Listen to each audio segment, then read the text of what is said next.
as we can begin. So what I thought we would do today is to continue our discussion of Schmitt that we energetically launched into last time, and to do maybe two things. One is to give us an opportunity to continue debating, as we went into last time, quite complex and at times quite controversial ways in which one can think about Schmitt's argument or position in the concept of the political. So I want to make sure to give time to, again, pursue that today. The second thing is there's two more sort of main themes that I wanted to make sure that we cover and discuss in class, which we didn't get to last time. So and that will be Schmitt's critique of sovereignty, or let's call it Schmitt's conception of sovereignty and his critique of what he considers to be two established ways to think about sovereignty, social contract, and based on law. So I just want to say a few things about that, because again, it's an important aspect of his text. This begins in section 5 and 6.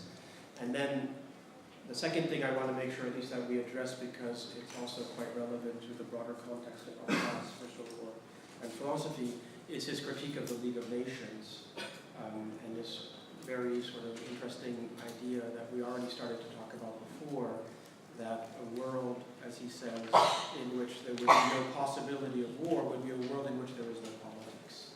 And so his critique of the League of Nations and his critique of human rights, since again those are also quite controversial, as well as interesting in themselves. So what I thought we would do today is to, again, spend some time continuing our discussion of Schmitt, making sure also that we talk about, or that I say a few things about these two ideas, his notion of sovereignty and his critique of the League of Nations, and then make a kind of transition at some point to talk about the next philosopher that we want to look at, Rudolf Eucken, which, as I mentioned last time, so I'm going to repeat myself briefly, as well as if you recall at the beginning of the semester, the problem with Eucken is that none of it is in English. So it's a problem if you don't speak German. As well as why I chose Eucken is that Eucken is quite important for putting together, if you wish, what has paradigmatically putting together what has been called Kriegsphilosophie, so a kind of dominant philosophy of the war that was quite widespread and established, popular, if you wish, during the First World War. And so that's why I thought it'd be interesting to look at Eucken, because he's quite important at the time in Germany. And as well, after you read Schmitt, sort of looking back to Eucken, a span of 10, 15 years, and this is also something that came out of a lot of discussion where I've been trying to sort of put pointers in that direction, one really sees that Schmitt is himself within a very clear tradition. And that tradition, if one can even speak of a tradition within the span of 10, 15 years, is a kind of way to think about politics and war that specifically emerges in the context of the First World War. And so part of looking at Eucken is to in a sense, historicize a bit Schmitt's thinking, as well as to anticipate the next philosopher that will look after Eucken, where we'll spend more time, and that's Husserl, and Husserl's lectures on Fichte during the First World War. So our interest in Eucken, or the reason why we're going to look at Eucken, is a kind of transitional figure to set up the discussion of Husserl. The connection here is the centrality of Fichte, which I'll talk about. And then also to sort of historicize a bit more the discussion of Schmitt, and also to give you an example of what undoubtedly was the most important, or one of the most important public intellectuals, so a philosopher who functioned as a public intellectual during the First World War. And also I'll say a few things about Eucken. Eucken is completely forgotten today, but at the time, Eucken was the most important internationally recognized philosopher in the West. At the level of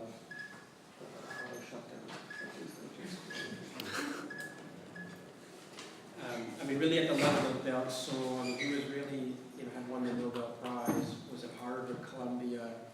So it goes to show you can be a great internationally recognized, published a million things, and the next day you're forgotten. That's the beauty of the history of philosophy. So Eucken at the time was the guy. If we were 100 years ago, you would be reading Eucken. So that's also just to give you a sense of why we're going to talk about Eucken. So my hope is to just really spend today talking about Eucken, also because you're not really reading anything substantial. Whereas the Husserl lectures, as you know, are in English, and they're on the MOOC.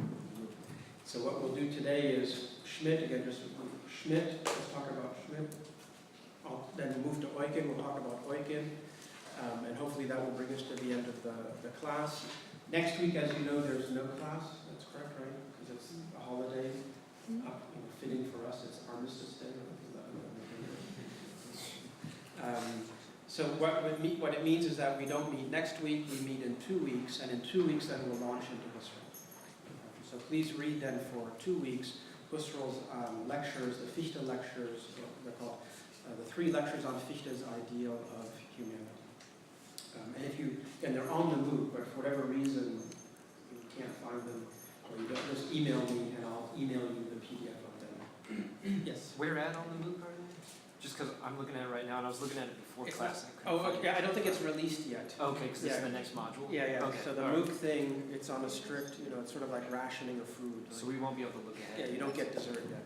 Okay. Yes, so I think All right. next week, I have to remember, yes, next week, so this week, the lecture, actually it's not a lecture, it's a discussion, on Lenin was released, and then Mhm. the thing on Schmitt, which Mhm. overlaps a lot with what we're doing here. And then next week it will be Bergson, I forget, anyway, Husserl is next week, Eucken, Bergson, It goes Eucken. Eucken, then Husserl. Yeah, I forgot what I did. Yeah, no worries. Luckily it's on the MOOC, but basically it'll be available next week. So if you are very eager and you want to read Husserl now, send me an email and I'll send you a PDF, because I realized that on Toledo you can't upload documents on Toledo, or at least I haven't figured out how to do it. So I can't upload the PDF on Toledo. You can only cut and paste stuff, but since I only have a PDF of the Husserl text, I can't obviously cut and paste it. Also, it's quite massive. I mean, it's 30 pages or something like that. Cool. So actually, it's good that you tell me that. Yeah. So if you want the Husserl now, send me an email. I send it to you. Okay, so are there any questions? This is just on what we're doing. Okay, so what I thought we would do is maybe just begin to see if you have any questions or thoughts. Again, let me just remind you, well, first let me make a kind of meta statement. I just want to be clear about the game that I play, so to speak, so you know, because again, everyone plays a game in philosophy. And the game that I play, in terms of what I try to do in the discussion and in what I say, it's the best way I can say it is it's the advice that the manager of the Sex Pistols gave to the band when he brought it together, and they went into the studio and they produced one of the great albums of the 70s, Nevermind the Bollocks, and someone asked Malcolm, his last name, what instructions did you give them? How did you manage them? And he said, I just told them, go in there and make chaos. So that's the game that I play, in the sense that what I try to do when you ask questions, or I try to show the complexity of what is entailed in thinking about your question. I try not to answer the question and say, this is the answer.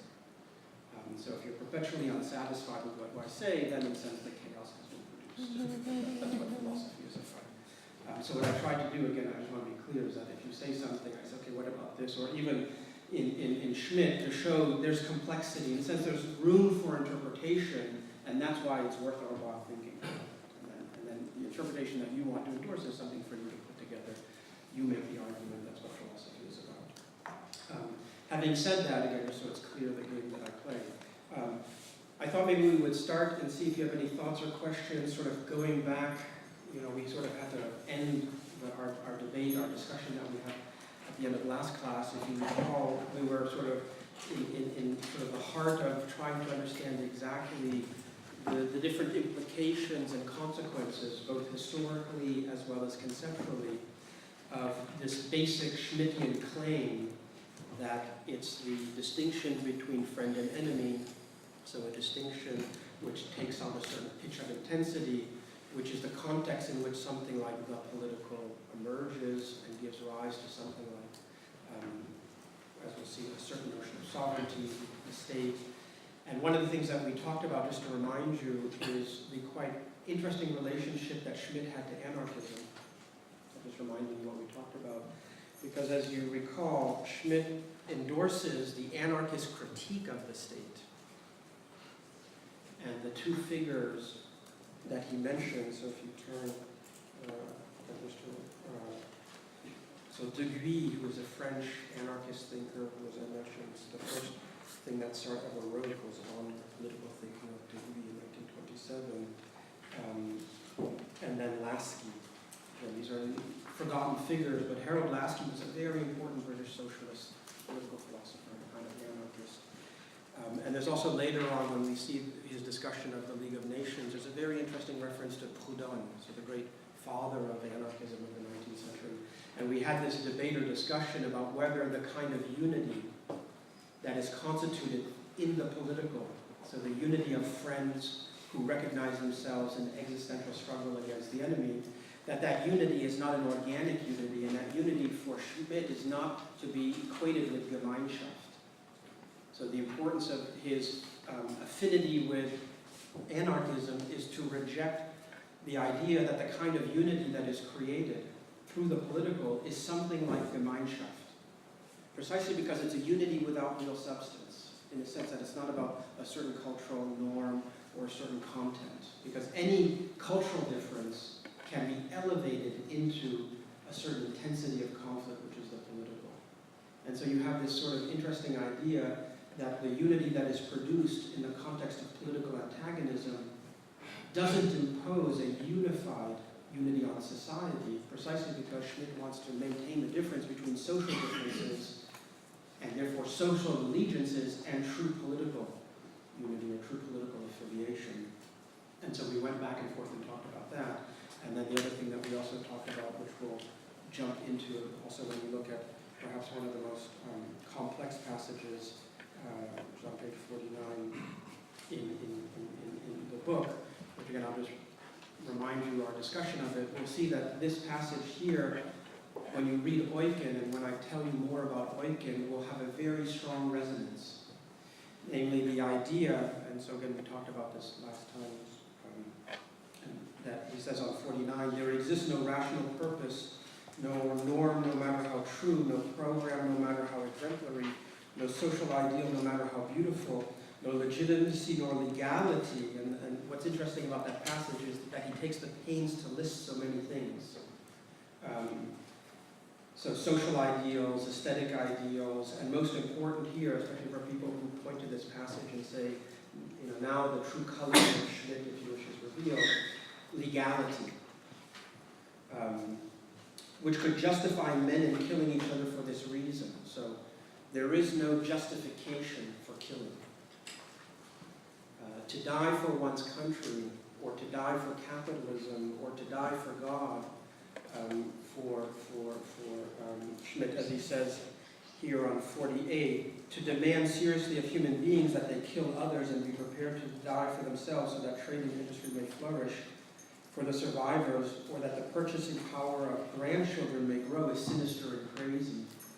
So there is a kind of critique of a certain conception of sacrifice. But then on the other hand, as we know, Schmitt argues that what sovereignty is the demand that those who are within the community of friends can be sacrificed. And not only that they can be sacrificed, but that also that then the demand is made that others can be killed, meaning the enemy. And then he says, if such physical destruction of human life, and this is where it gets complicated, and we can debate it, continue to debate it, is not motivated by an existential threat. So you see he makes a distinction between the existential threat, which is the original condition of hostility, and then what you might call, using a different vocabulary, the superstructure of ideology. Sort of this Althusserian idea that there's the superstructure of ideology. The superstructure of ideology would be legality, social ideals, programs, so any ideals that we would say are the ideals for which we are to die in time of war, and for which we are fighting the war. Now, one of these ideals will itself be the ideal of humanity for Schmitt. So this already sets up the critique of humanity, or ideas of human rights. So just to, again, to put it very provocatively, Schmitt thinks that there's no more legitimacy to say we're fighting for human rights than we're fighting for something else. Again, human rights as a legal concept. So such physical destruction of human life is not motivated by an existential threat to one's own way of life, then it cannot be justified. So here, let me just mark the complexity. The complexity is, on the one hand, he says there's no legitimacy to war. So there's no legitimacy in claiming the concept of legitimacy for the justification of war. And when he says legality, it means that it suspends the very distinction between legal wars and illegal wars.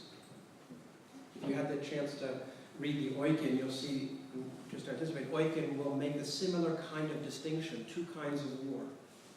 Those wars which are motivated, and he puts it very negatively, by economic greed, capitalism, I want to conquer. So those wars would traditionally fall under the scope of just war theory. So is it just for a sovereign to invade this and this? And then he says the war that we're really concerned with in the First World War is a different kind of war. It's an existential war. So what's complicated here is that on the one hand he says there's no justification for war in terms of these notions of legality, social ideals, capitalism, etc. But on the other hand, there is implicitly something like justification, insofar that the sentence is, if it is not this, then it cannot be justified. So if you look at the logic of the sentence is, if such physical destruction is not motivated by an existential threat, then it cannot be justified. So the implication is that if it is motivated by it is justified in some way. Then the question to ask is there a notion of justification here that's involved? And if so, what is it? Just as little can war be justified by ethical and juristic norms. And just to end where I think we ended last time in our discussion before we start talking about it, the most severe critics of Schmitt say this already anticipates a defense strategy against the legitimacy of the Nuremberg trials. Because precisely the whole problem of the Nuremberg trials is to say, well, you didn't understand the kind of war that we Germans were involved in. And so now, after the fact, to impose a legal system and to try, German generals under war crimes is illegitimate. And as you may know, there was a kind of debate at the time whether there's any legitimacy to something like war crimes, or whether it's just the affirmation of might makes right, which is then veiled through a kind of ideology of right. Even today, I'll just mention this as a footnote, many people who are suspicious of war crime tribunals make a similar kind of argument. So again, if the most severe critics of Schmitt, this is one of the key passages to say we already see that Schmitt is setting up a kind of conceptual space in order to make an exception to certain kinds of wars. And when we turn to Eucken, one of the reasons that Eucken is interesting to see is you see that Schmitt himself, if you wish, on that point is part of a kind of tradition. Because that's exactly what Eucken is going to do. Now, Eucken doesn't have the sophistication conceptually, and Eucken, of course, is operating in a very different philosophical framework. But Eucken basically makes the same kind of argument. There are two kinds of war. And when you read Husserl, you'll see again that Husserl will also make the same kind of argument. So the point of reading Eucken and Husserl and Schmitt is to show that there's a kind of important distinction that is made by German philosophers.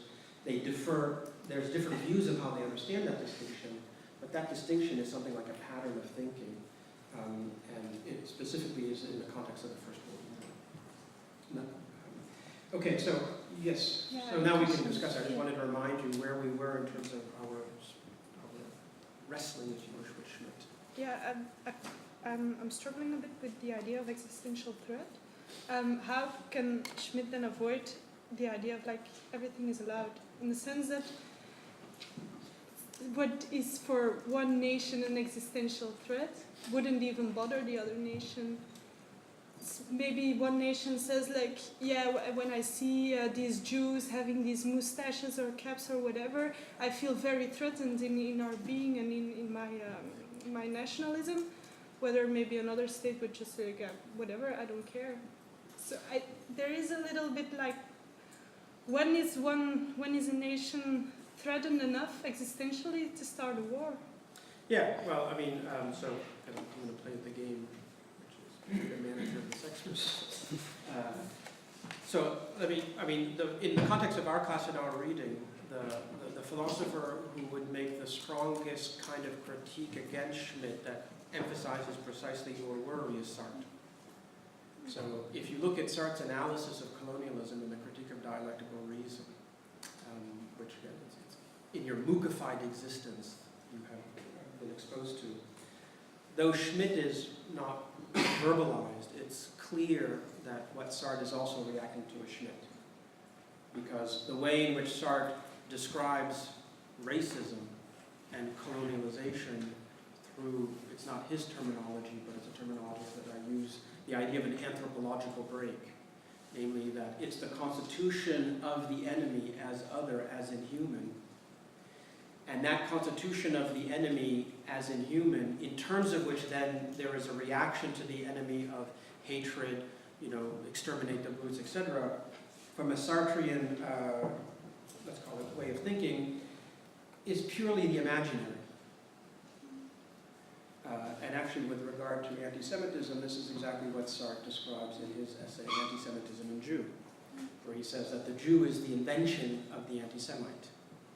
So from a Sartrean point of view, the risk of this kind of break where the enemy is viewed as an existential threat always runs the risk that it is fundamentally a kind of fantasy, that it is the imaginary.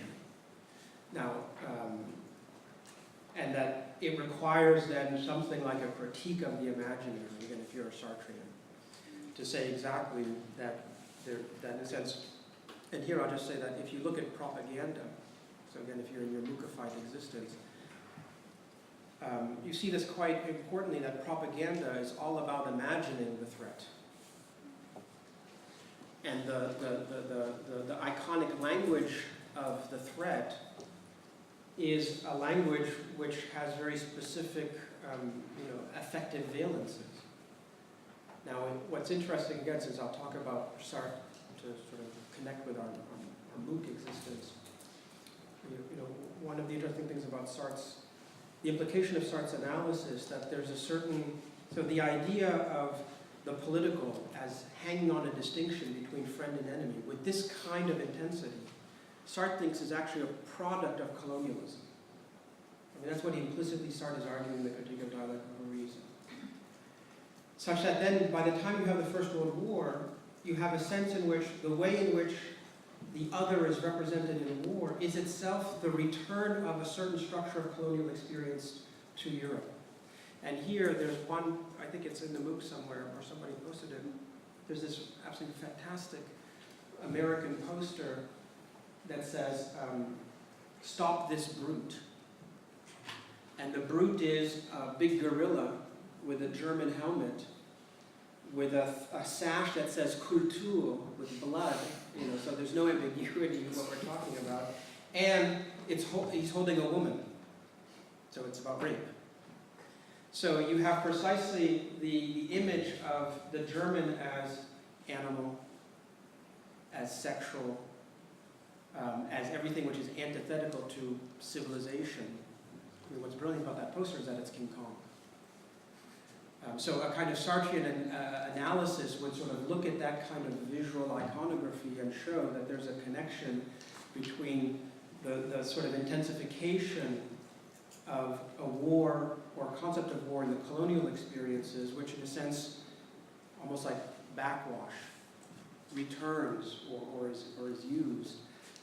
So that would be, I just give you that as an example of a kind of a philosophical way of thinking that would pursue your suspicion or your worry and really pursue it to a certain limit. Because in a sense, from a Sartrean point of view, ultimately the true nature of the political is precisely not based on the distinction between the enemy. And it's also something, again, just to anticipate the MOOC, that in Module 3, when we will look, or you will look at a poem by Wilfred Owen, as well as a section of a novel from the French writer André Malraux. From André Malraux's novel called The Walnut Trees of Altenburg that he wrote in the Second World War, but it's set partly in the First World War, there's also this critique that every time we think we know who the true enemy is, that recognition is misrecognition. And so that's going to be the Malraulian idea that the structure of hostility is always a fundamental form of misrecognition. And then in the novel, he tries to show how there's this experience of the front, which allows opposing soldiers, so in this case of the novel, it's Russian and German, who finally achieve a recognition of each other as human. And when they do that, they overcome the structure of misrecognition that the other is my enemy. And there's a wonderful Wilfred Owen poem that has the same idea, called Strange Needing, which I won't tell you what it's about.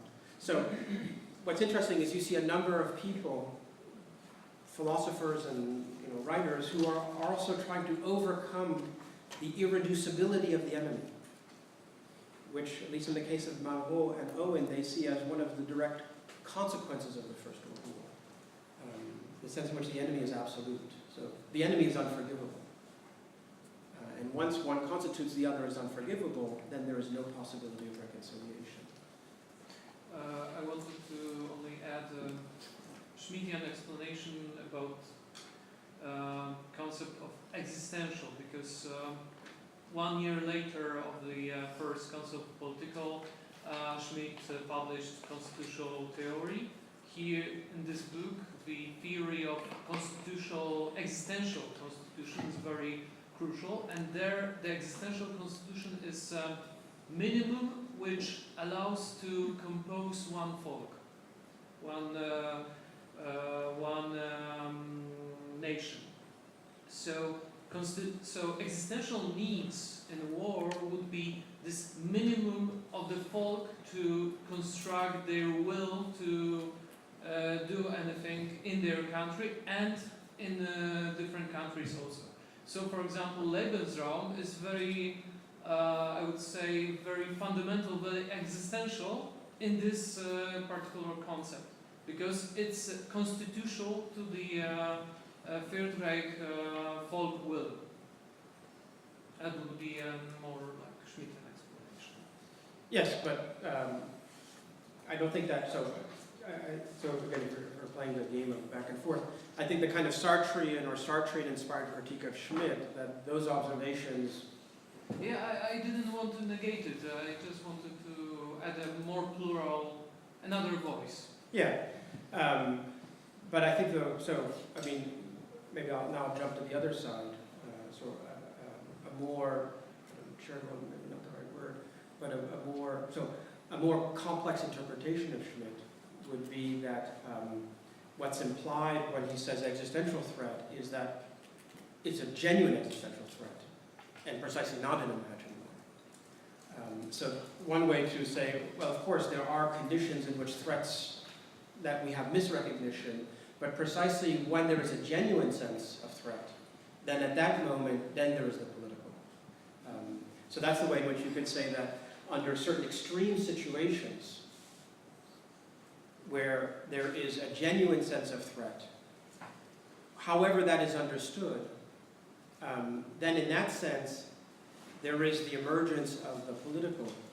And that, in a sense, if you wish, if you put that qualification, then it allows for the fact that indeed there may be many kinds of threats which are not genuine threats, or not existential threats. Precisely because, and this is the complexity, you can then read and say, well, look, when he says there's no rational purpose, no norm, no program, no social ideal, etc., if you say this population threatens us because they're after our money, then from a Schmittian point of view, you've just invoked a social norm. And it's not a genuine existential threat. Or if you say, this is a threat because they have all the money, they're going to take it, or they're going to destroy our cultural purity, then you can see that in this passage, you can say, well, at that point now, you've articulated the sense of threat and therefore justified the existential threat with the invocation of a social ideal, a program, etc. So that's the way in which you could say Schmitt allows for, as you're saying, a more pluralistic or more nuanced interpretation that doesn't automatically condemn his position to the fact that he simply accepts the fact that any existential threat is ipso facto a genuine threat. Now, so again, if we wanted to sort of, the argument then against Sartre would be to say that when we feel threatened, and it calls, in a minimal sense, to use your suggestion, which calls for the constitution of the people, it's fundamentally a sense where we are not fully clear about what it is that is threatened about us. And that's quite an interesting insight, because it means that all the ways in which we, as a culture, articulate what it is that we think is threatened by the other declared as the enemy is itself a misrecognition of ourselves. So if we think that, or if we try to justify that the reason why we have to go and bomb whomever is for reasons which have the language of a social program, a norm, a certain truth, a legality, then right there from a Schmittian point of view, that language itself doesn't actually articulate the genuine sense of the existential threat. So you could have this sort of, I think the strongest sort of response to the strongest Sartrean critique would be that precisely it's that we don't know what it is that is being threatened.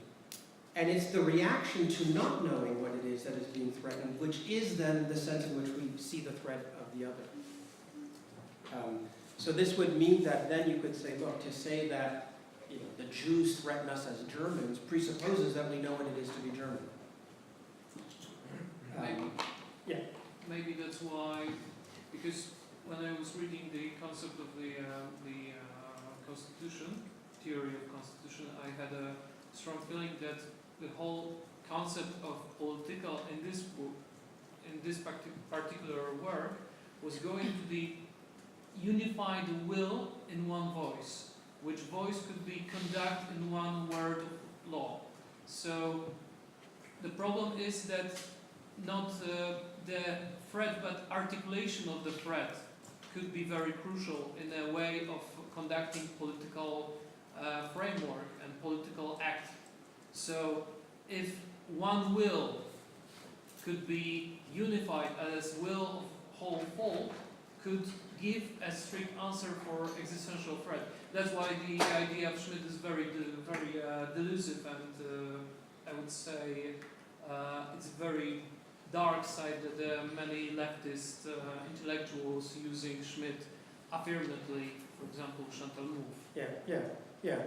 I mean, that could also be another debate that we could get into, or another discussion about the very complex ways in which thinkers of the left and thinkers of the right have each appropriated or claimed Schmitt or some version of Schmitt. Let me just say one thing also that comes to mind in light of your comments is, one thing that you mentioned quite importantly is the Schmittian idea that the rule of law and the structure of legality itself is based on the minimal sense of the people or the will that is constituted through an existential threat. And why that's important is that, so he doesn't reject the importance of legality in law and constitution, but he's trying to give an alternative account of the Constitution. And the idea, and why that's important, is that that's part of his critique of the League of Nations, is to say that actually the system of international law, which is established after 1920, that the very legality of law itself presupposes this original political intensity. And so what he rejects here is that actually he rejects a theory of the sovereign based on the institution of law. So in a sense, there always needs to be something like power or force, which opens the space for the deployment of legality. And that's the sense in which there is legality. So it's important that it doesn't reject legality, it just tries to give an alternative account of its constitution. And that's something which, as you correctly point out, is hinted at a bit in this work, but then much more developed in the Constitution book, but also in his critique of political theology, because ultimately he thinks, and here what he's reacting against is this sort of notion, let's call it the modern notion of the state as instituting itself or creating itself through an act of self-positing, which is the right of the state. So it's this late Renaissance idea of Träger, etc., which from a Schmittian point of view is a secularization of the theological notion of power.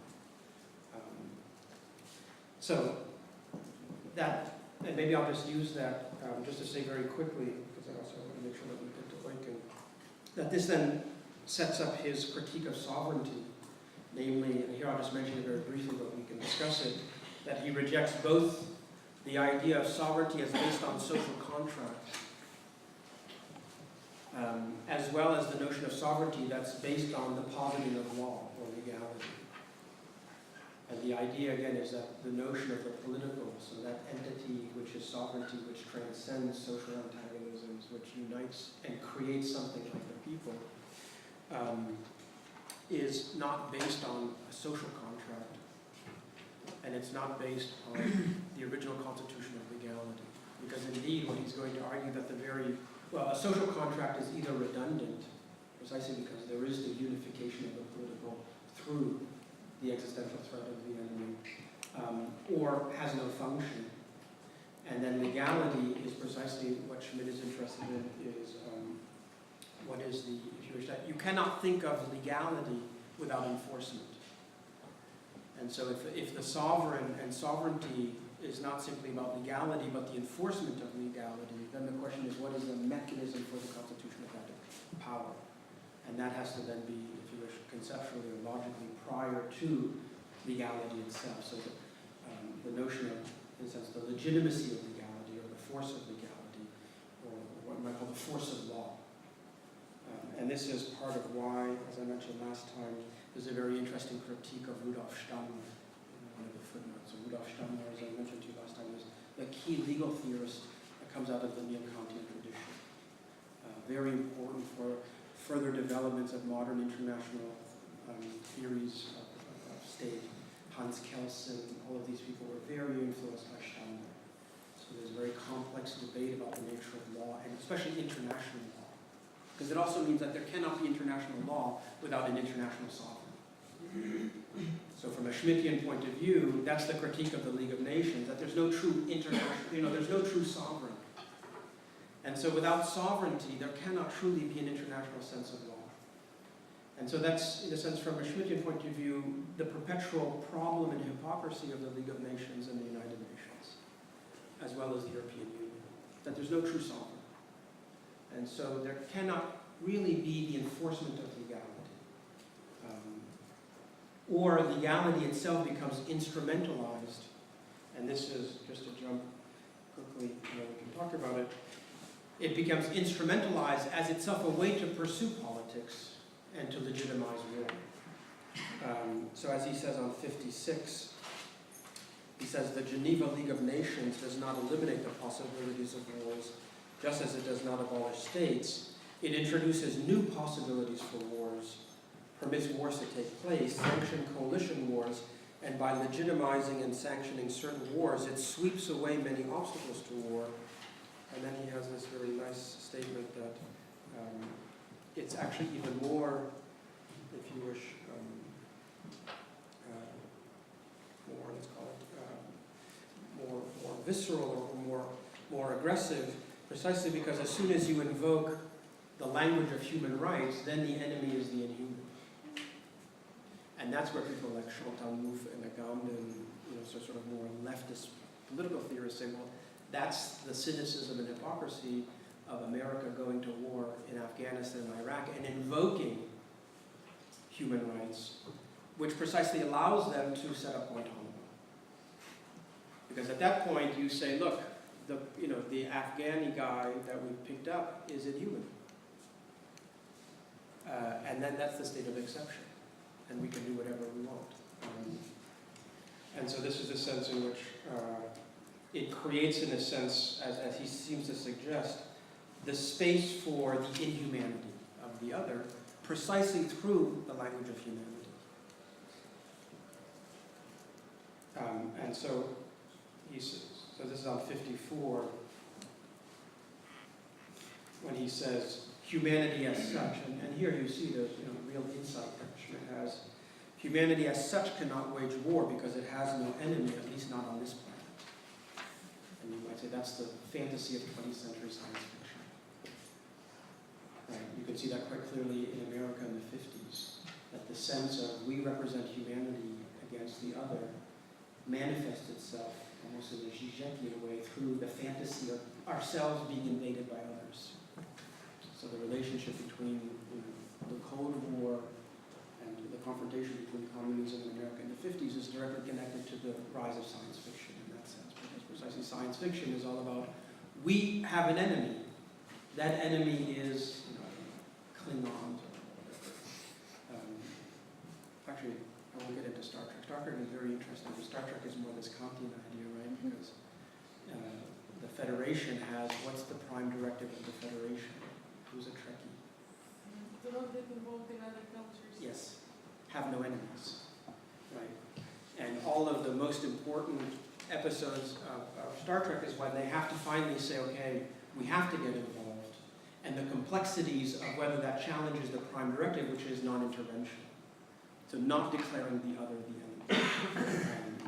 So Star Wars, which you may know there'll be a new Star Wars series in 2018 on ABC, is an interesting itself because it has this much more non-Schmittian idea of the Federation. And of course, in many of the Star Wars movies, the Federation gets destroyed because of that, right? But here he says, that's another course, science fiction and philosophy. Here he says, humanity cannot wage war because it has no enemy, at least not on this planet. The concept of humanity excludes the concept of humanity, enemy. However, wars waged in the name of humanity can then constitute the space for the enemy by precisely constituting the space of the enemy as the inhuman or the non-human. And that's what people like Gandhi and Judith Butler say, that's Guantanamo. Because now we can do whatever we want, we can torture them, we can hold them without any legal charges, right? Because all these guys in Guantanamo have never been charged, they have no access to law. It's the pure Schmittian state of exception, which is legitimated through national interest and the existential threat. So the state of emergency and the permanent state of emergency. So just responding to your comment, you can see how Schmitt, as we would say in American, cuts both ways. Okay, are there any, we could talk about this for eternity, but are there any other questions or comments? And also I want to make sure that we talk a bit about Eucken or, yes, Ryan. I find it interesting towards the end after he kind of lays out that table type thing, how he talks about how something like economy could become political if that is considered as an existential identification. Say, for example, like the U.S. in the 90s, something like that. So that kind of goes against his argument all along, but not really, because if one of those rises to be important enough to become a threat, considered as a threat, then so be it. Yes, I mean, I think what you say and points to the subtlety that Schmitt says that any distinction or any antagonism can become political if it reaches, in his language, a certain pitch of intensity. We can have a debate about what does that mean, what are the epistemic conditions in which we know that, et cetera, et cetera. But what it means is that religious differences are in and of themselves not political, and it also means that religious differences are in and of themselves not a confrontation of friend and enemy in the Schmittian sense, as well as economic, because he says, look, it's not an economic sense of competitor, but they can reach and can become political if they reach a certain pitch of intensity, which tells us, and we talked about this last time, that it means that the notion of friend and enemy is not universal and eternal. So it's always very historically contextualized, because the enemy of today need not be eternally the enemy of tomorrow. So it's always tied to the situation. That's why he emphasizes, Schmitt, the concreteness of the encounter, the concreteness of the situation. And it also means, and this is what I propose as the kind of anarchism in his thinking, it also means that it's a non-substantial definition of political self-identification. So it's precisely, and this in the context of the First World War is quite important, that the political is the unity that brings together various differences without reducing them on the social or cultural level. So you can still be a Pomeranian and you can still be a barbarian, And yet now we're on this cause, which is the German cause of war, and it allows us to preserve those differences while at the same time finding a kind of recognition on how you are my friend, we are now committed to this struggle. So it's a kind of interesting solution to the problem of the unity of Germany, which has always been how to unify a manifold of different Germanies. And if you read Fichte, I'll talk a bit about Fichte's addresses to the German nation, because this idea that you were talking about earlier about the structure of conflict as the minimal condition for the formation of the unity of the will of the people is ultimately, that's Fichte's, one of Fichte's important ideas that he forges. But then in Fichte, when he introduces that, he then immediately starts to say, okay, what is it to be German?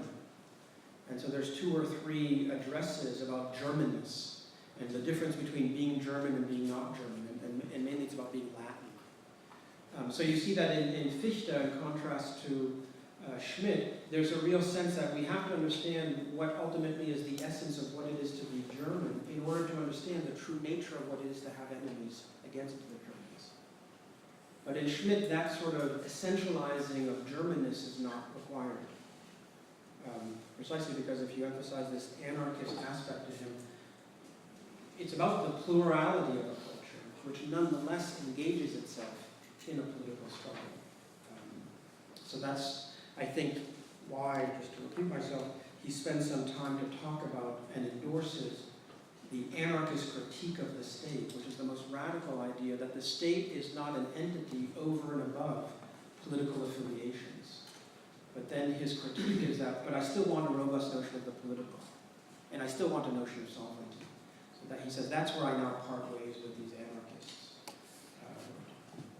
Whereas Sartre, to go back to Sartre, at least in the Critique of Dialectical Reason, is much more in this French anarchist, what comes to be known in France at the time as Maoist. So it has nothing to do with China, it's a Maoist, French Maoism.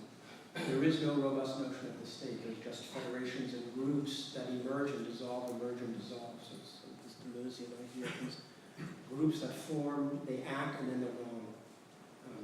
What Sartre calls the group infusion. So there's any form of sovereignty is already, in a sense, alienation from a Sartrean point of view. Yes? I was wondering if you can tell us what Schmitt thought when he wrote this. Why did he avoid talking about the biological, about this environmental race? Was it a blind spot for him, or he just avoided it on purpose? Because I think racism was in everybody's mind in the 30s, but he never mentions it. So I don't know what's going on in Schmitt's mind. I can't enter it. But so I don't know why. But maybe I'll just say this. And part of your question, I think, points to when we'll read Hermann Cohen and the first important attack of anti-Semitism in the First World War.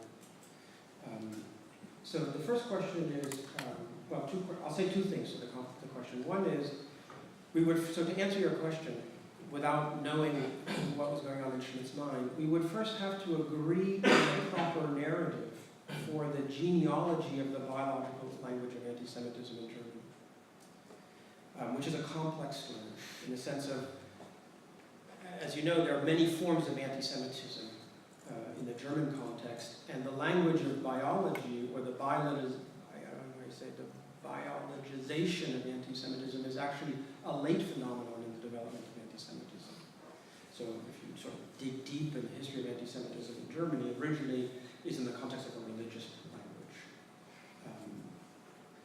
So the first question is, we have to agree on what is the proper narrative for the emergence of the biological category of anti-Semitism. We would then have to agree whether the various forms of anti-Semitism that were prevalent in the Weimar Republic, to what extent they were committed to a biological form.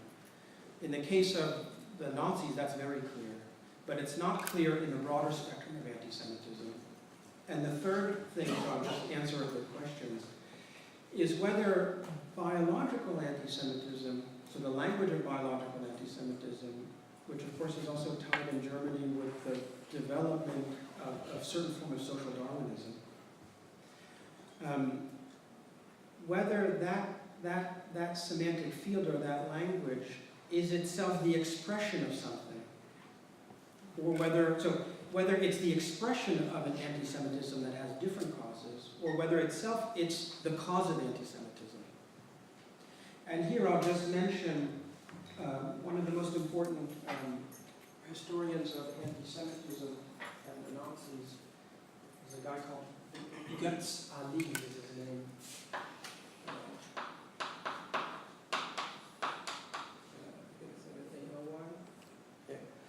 So Götz Ali, who's a very good, excellent German historian of anti-Semitism and the Nazism, so he wrote two very important books. He's written more, but the one book that's very important, where he talks about how Nazism was fundamentally an economic program for redistribution of wealth, and he's also an economic historian. And so based on this analysis of Nazism from an economic point of view, he then tried to understand the development of anti-Semitism in Germany in the 19th century. And his argument is that actually the main force that drives anti-Semitism is not biological theories of race, it's actually, in a sense, social and economic problems of inequality and jealousy.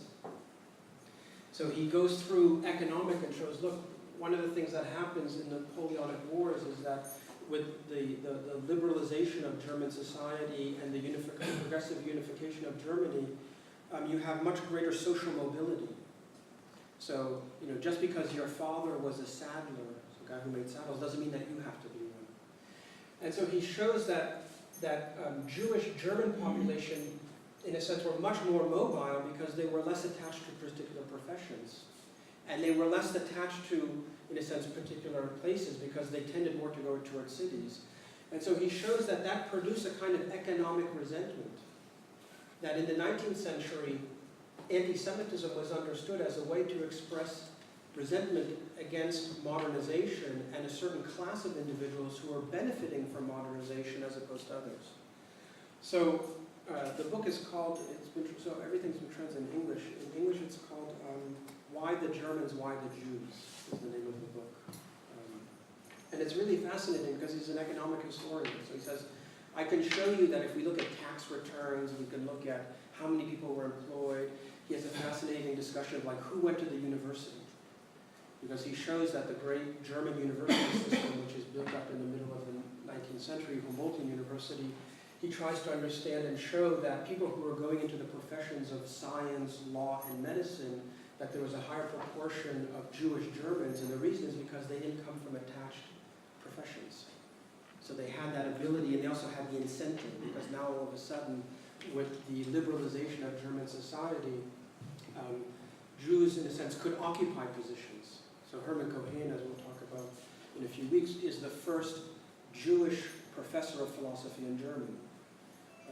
So when he came to Marburg in the 1870s, because at the time, to be a professor of philosophy in Germany, you couldn't be an atheist, and you couldn't be a Jew. And in Marburg, you had the first atheist professor of philosophy, a guy called Eduard Zeller, who was the first publicly confessed atheist. And you might think that's crazy, but I'm sure in Leuven it was the same until the 70s. And then you had the first Jewish professor. So Marburg, and especially Marburg Neo-Kantianism, was the most radical expression of this liberalization. So I just mentioned this to show that there's tremendous complexity in understanding exactly how did biological racism function in Germany. Whether it's the cause of anti-Semitism, or whether it itself is an effect.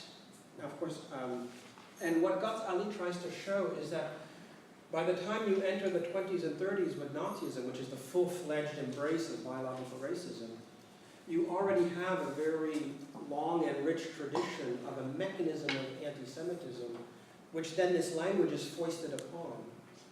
And so he argues that the reason why, he's a social scientist, and what he argues is the reason why there was such an appeal among the bourgeois for Nazis is for the economic reasons. So he shows that, for example, he has this fantastic analysis of banks. He shows that in the 20s, the majority of banks were owned by Jews, like Warburg, who started the Warburg Institute. And as soon as the Germans enter in, they close down all the Jewish banks, And now you have a rise of 300% in the formation of new banks. So basically, everyone is starting their own bank. Because what the Nazis have done is that they've destroyed the banking system. You know, it's as if tomorrow, if I close down Citibank, Bank of America, then we can all start our own banks and profit from that. So he shows that biological racism itself was appealing and had traction, and was itself not the cause of anti-Semitism, but in a sense an expression of it, and of course a particularly viral expression. And I mean, why I think it's an important historical argument is ultimately what he shows is that the tragedy of anti-Semitism in Germany is that it's provoked or produced by the attempt of liberalization of German society. So precisely the liberalization of German society at the beginning of the 19th century, which was part of the modernization process, produces as a consequence basically jealousy. So it's a kind of deep insight that the basic motivation of human existence is jealousy. So that would be a way to say that for Schmitt, when he writes this in 27, biological racism was not yet the dominant language of anti-Semitism. I mean, there were others. We'll see that in the context of the critique of Hermann Cohen. It's not biological, but it's really about the idea of what it is to be German, not in the biological sense, but in the philosophical sense. So the argument that Bruno Bauch makes against Cohen is that a Jew can't read Kant, not because biologically he's a Jew, but because philosophically the Jews can't understand Kant. And again, it sounds obviously crazy, but that's the argument that Bruno Bauch makes against Cohen. So the argument against Cohen is not articulated through a biological category, it's articulated through a philosophical category. And Cohen himself, in the essay that you'll read, Deutschen und Judentum, which can't be translated into English, Germaniness, right? I don't know how I would say Judentum, or Deutschtum, Germanness, and in English it's not absolutely perfect, Jewness. But that, for Cohen, are not biological categories, they're philosophical categories. So the fundamental struggle between Germany, Judentum and Deutschtum in the First World War is not biological, it's philosophical. So that's a very elaborate and complex sort of contextualization of the question, which is a very complicated question, is what is Schmitt's, so if we discern or identify a form of anti-Semitism latent in Schmitt's thinking, and many historians also have looked quite closely at what he did in the German Nazi legal system in the 30s, so there's a lot of, it's unclear whether that anti-Semitism articulates and understands itself through biological categories. And so, in a sense, it shows the diversity of languages and diversities of conceptions of anti-Semitism. And it's not clear that Schmitt is interested in that. Yes? Can we interpret here then this essential threat that we're talking about? Can we interpret it in this sense as the fear of Germany to being overthrown socially by Jews or by domination, or does it even go further? And in what sense, if we do Schmittian analysis on this one, can we speak of an existential threat? Where is the line? Is it domination or the possibility of being killed by that enemy? Is there a clear line where you can see now may the other folks become an existential threat for us? Yes. Well, in one sense, no, because the logic of Schmitt's thinking is that, so Schmitt, I'll enter his head as much as I can, I cannot specify, so I cannot formulate the conditions in which such and such a people will be recognized and declared as a threat. That's why he says the category of the enemy is not an abstraction and not a metaphor. It's always dependent on, as he says, the concrete situation of encounter. So what he's saying here is, I'm not telling you, here are the criteria, or here's the recipe to know who the enemy is. So it means that if in a certain historical context, we as a community, as a political community, or the sovereign says the enemy is these guys because they're trying trying to take our land or whatever. From a Schmittian point of view, that doesn't define once and for all the criteria of what counts as the enemy. And this is, again, he's very clear to say it's always in the situation. And he's also very clear to say it's always the parties involved in the antagonism who can recognize each other. So if we go back to, when we talked about it, it's, so it's on 27,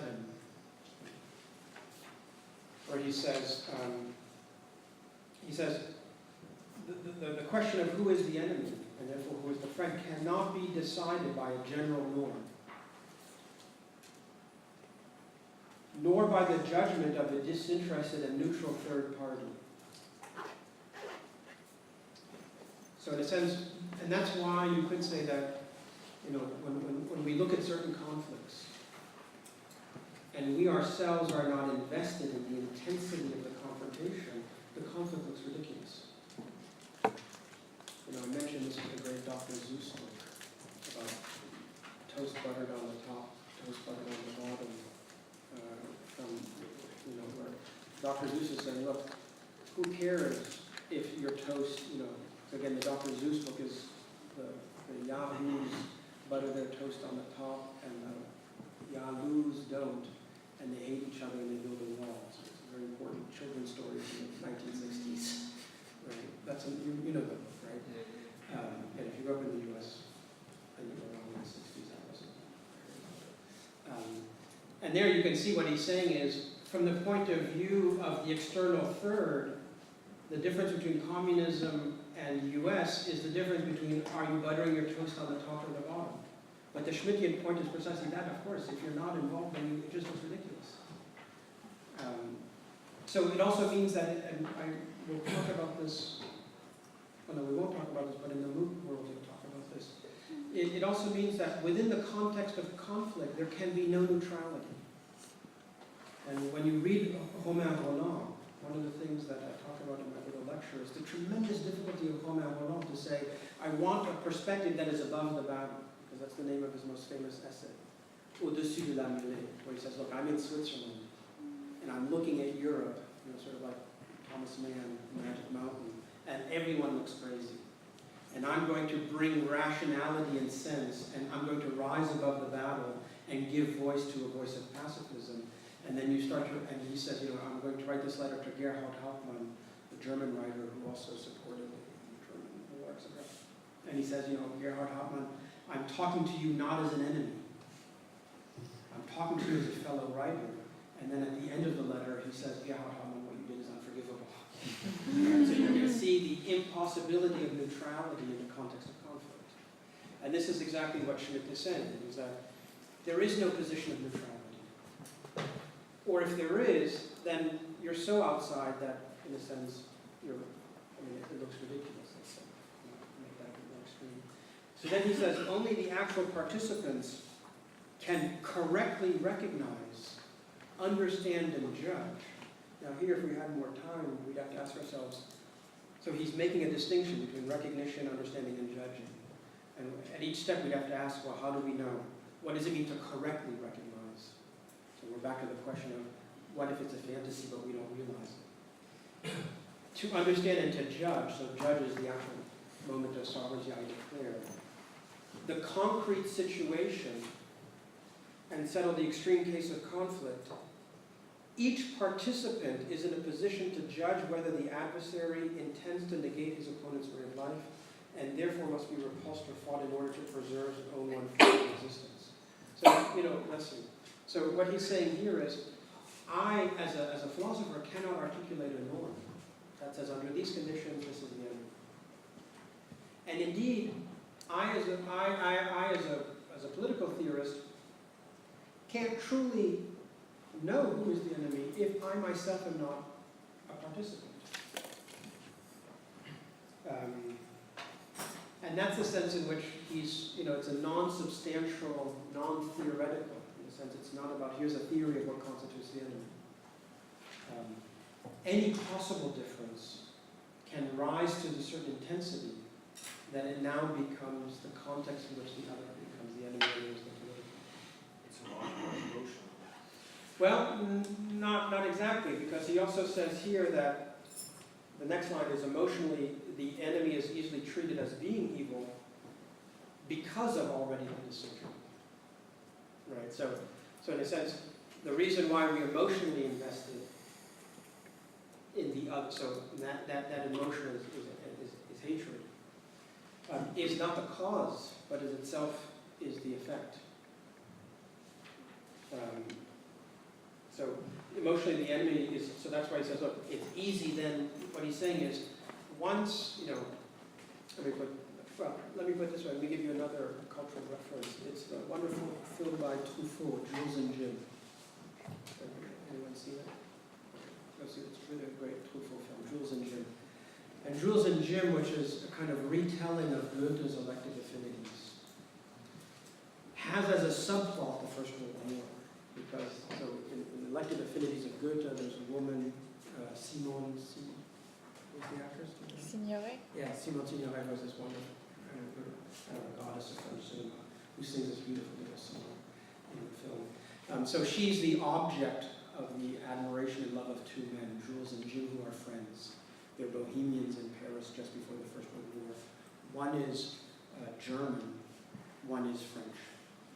And so the story is like elective affinities, if you've ever heard of elective affinities, of two men who are after the same woman, who represents the ideal of beauty, etc. And then the war breaks out.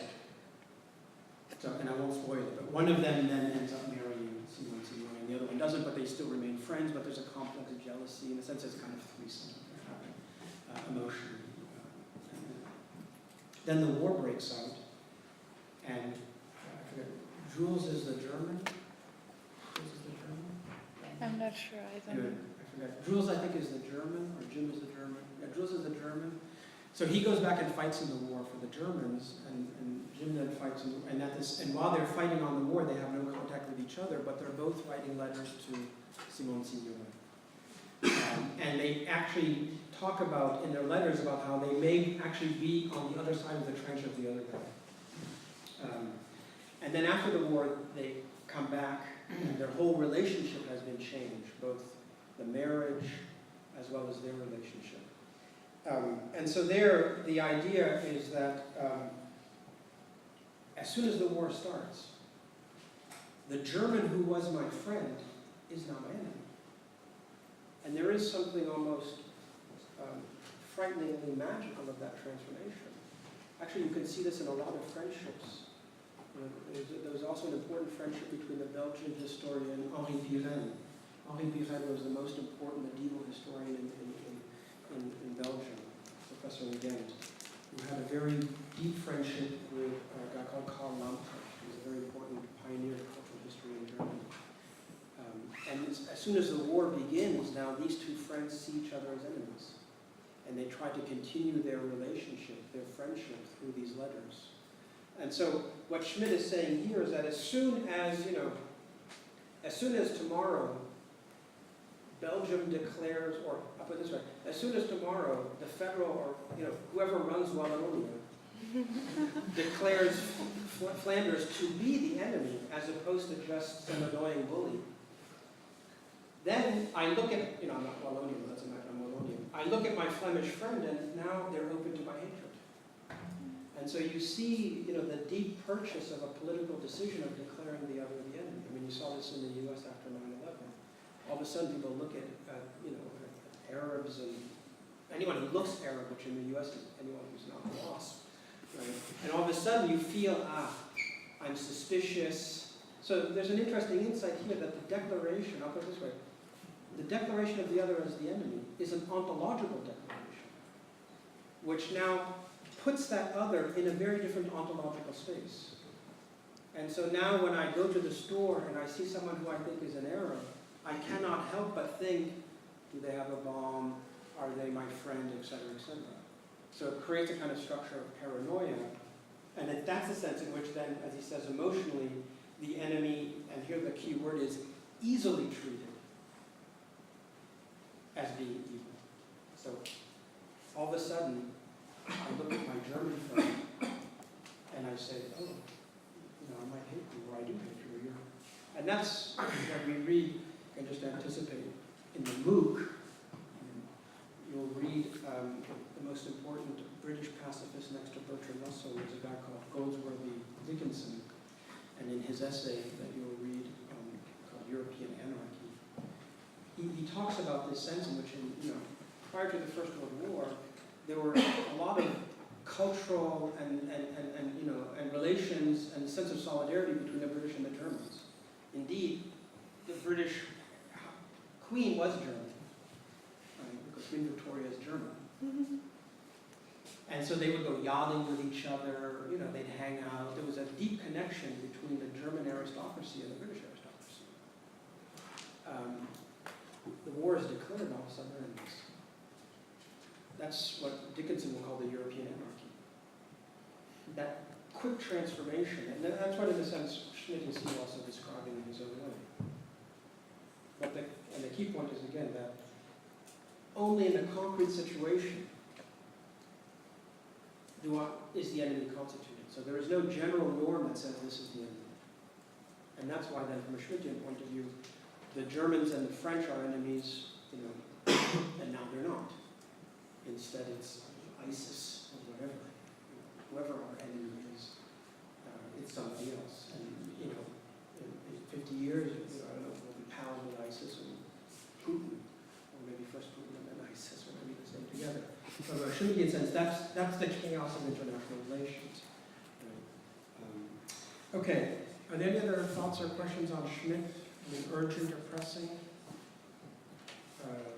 And as I said, Schmitt is troubling and fascinating at the same time. I could spend a lot of time.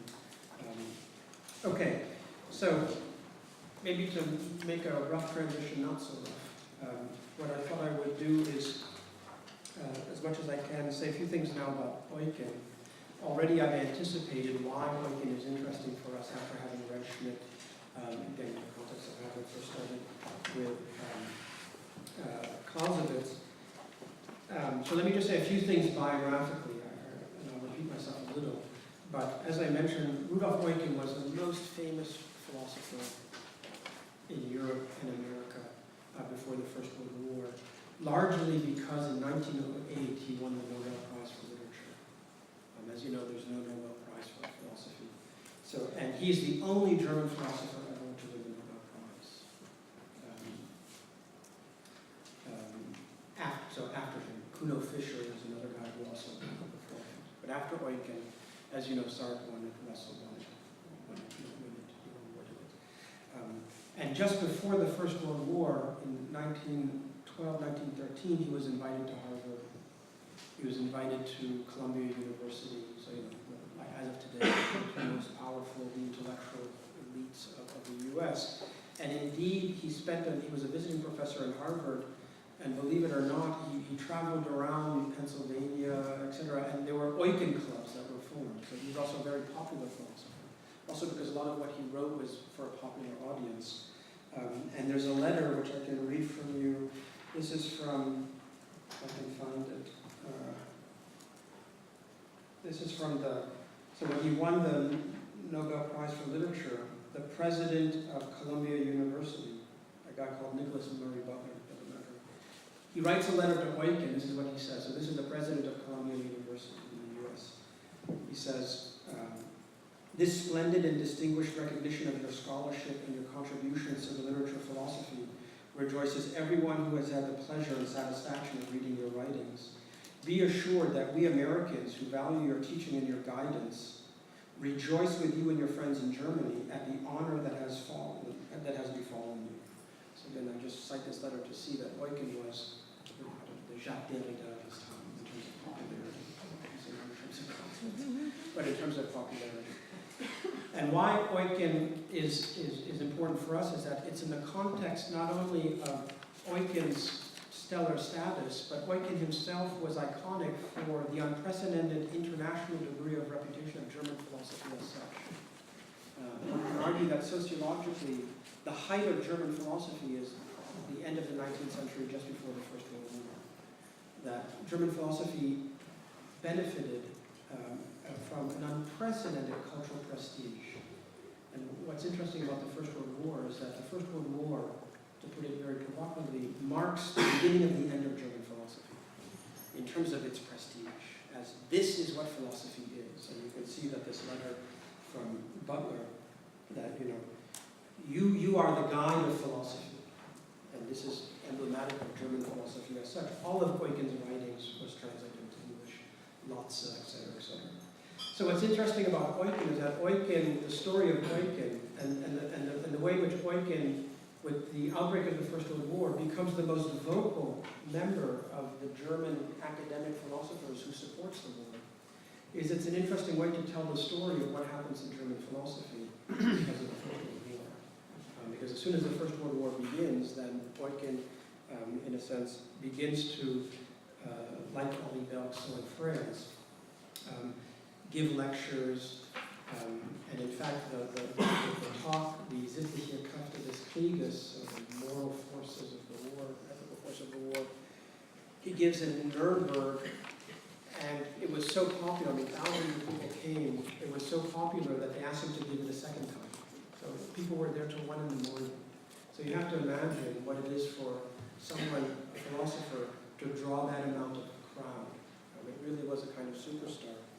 And Eucken is here important because Eucken's writings, not only his lectures, so he goes around everywhere in lectures, he's part of the mobilization of German academics during the war, establishes what historians of philosophy call the paradigmatic Kriegsphilosophie, so the war philosophy, so the kind of philosophy that was formulated as explicitly articulating and justifying the German war effort during the war. And the centerpiece in this construction of what Eucken's Kriegsphilosophie is a symbol, and that's Fichte. Because Fichte, and Fichte is very important, addresses to the German nation, became the philosopher, the philosophical reference point for the construction of Kriegsphilosophie.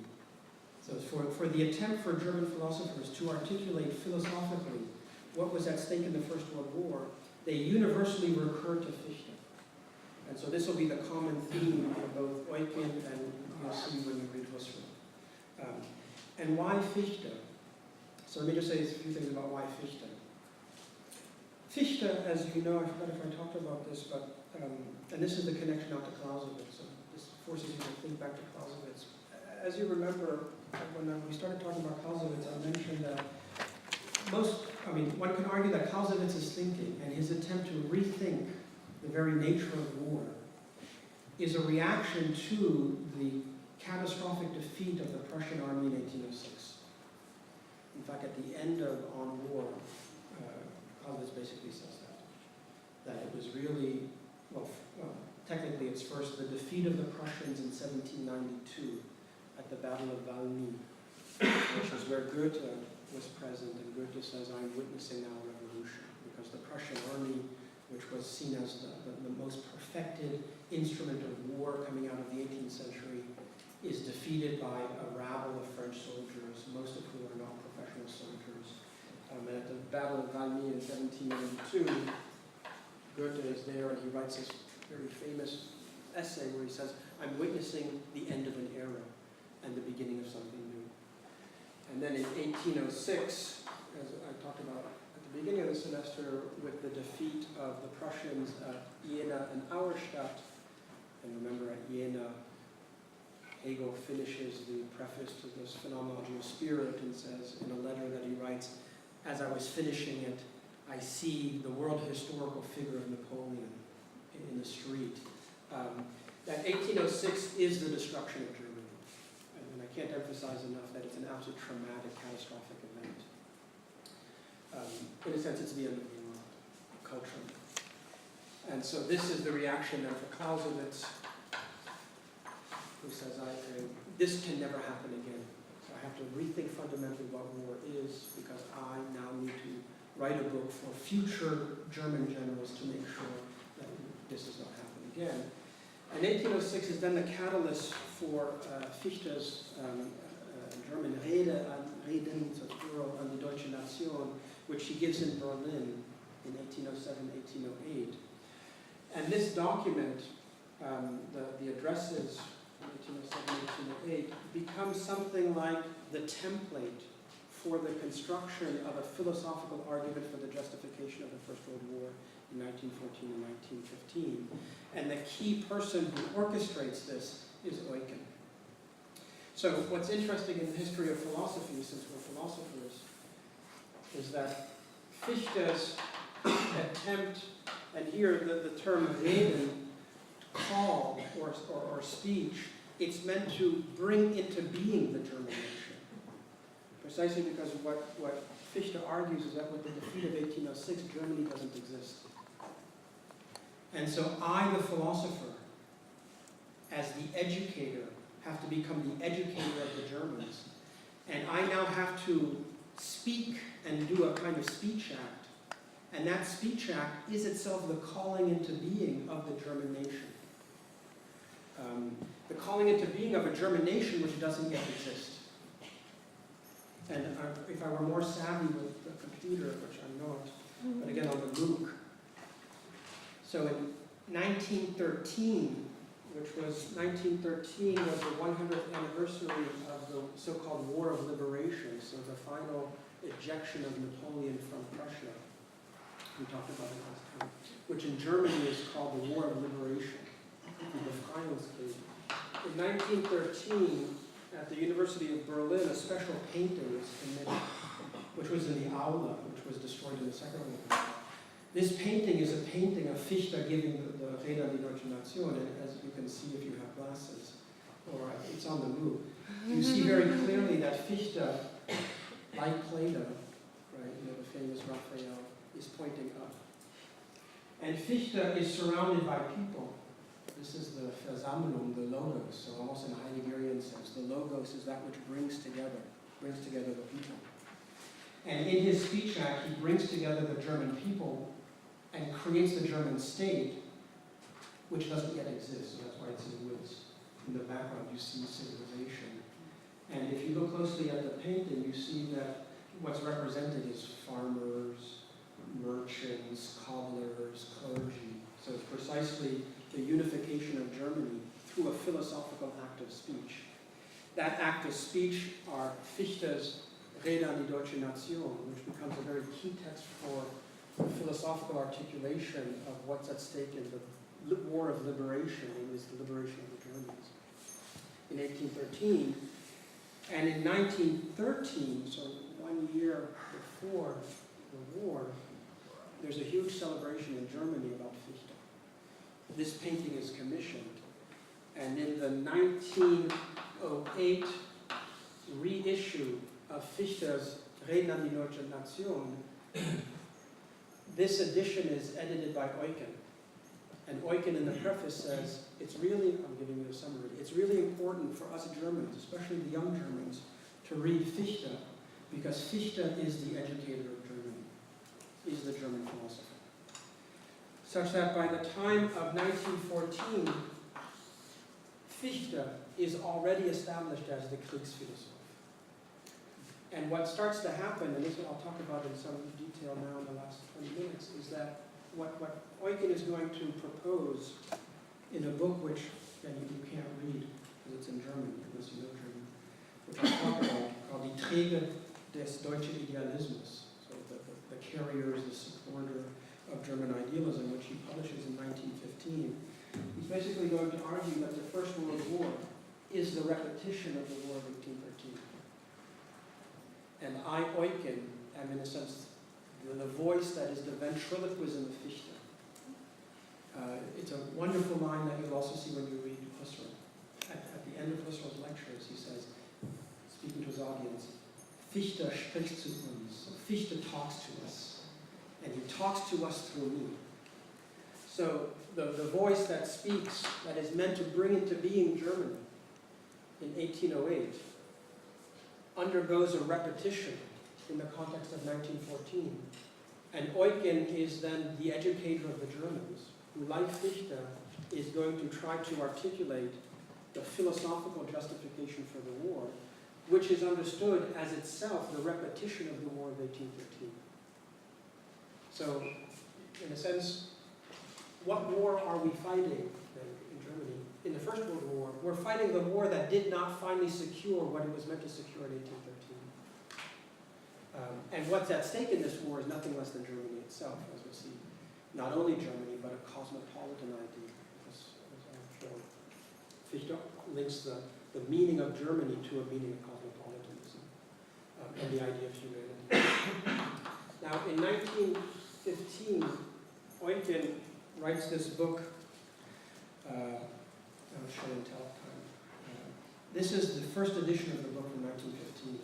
We have it in our library. That's why it's great to step into the best philosophical library on the continent. So this is the first edition. Now, as you can see from the book, it's a book that you can carry very easily. And if you ask yourself, well, who is this book for? The book is dedicated, he says, Meinen lieben Söhnen, Arnold and Walter, die beide im Feld stehen. So my dear sons, Arnold and Walter, who are both in the field. So it's dedicated to his two sons, who are themselves soldiers. And as Eucken says in the introduction, he says, I'm writing this book about the development of German philosophy culminating with German idealism in order to bolster the moral forces of soldiers in the trenches. And that's why the book is one that you can put in your jacket, you can put in your backpack, such that when you're not machine gunning French people, you can read it. And you can know why you're in the trench. Also, if you look at the book, because it's, when I discovered that we have a copy of this book, I thought it's an amazing thing. If you look at the cover, if you look at this painting, which you can't because it's too small, you'll see that both the cover and the painting are talking to each other. Because the painting is Fichte in a field with trees that frame it, and in the background is a kind of vaguely looking Greek pantheon. Part of it is Fichte's argument that the Germans are connected to the Greeks, not the Latins. An argument that all Germans made from Fichte earlier. Here on the cover, you see that there's a kind of quotation of this painting. So if you know this painting, you know already what this is about, because you see the two trees, and in the background you see this generic-looking Greek, meant to be Greek. You might say, no, this is Roman, but it's meant to be Greek. And then you see that there's rays of light. You can see rays of light. If you read Fichte, the first address of the addresses to the German nation, there's 12 of them, 13 of them. At the end, the first address where he says, look, here's what I'm going to do. I'm here speaking to you Germans. So he says,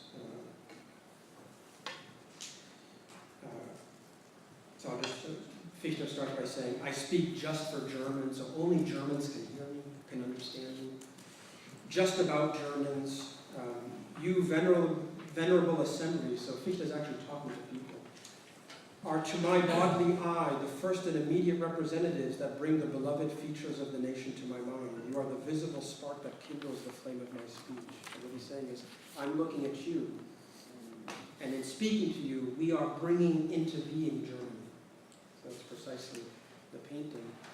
And then at the end of the first speech, he says, the dawn of the new world has already broken.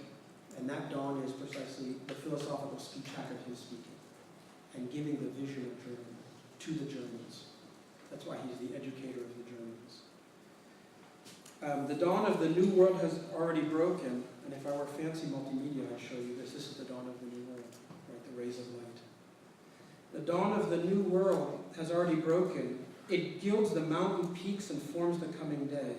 I want to catch the rays of this dawn, if I can, and press them into a mirror in which the disconsolate age can see itself. So the disconsolate age is the catastrophic end of Germany in 1806, the crisis, which for Fichte is also the crisis of Europe, because he's going to argue that Europe can only be saved through Germany.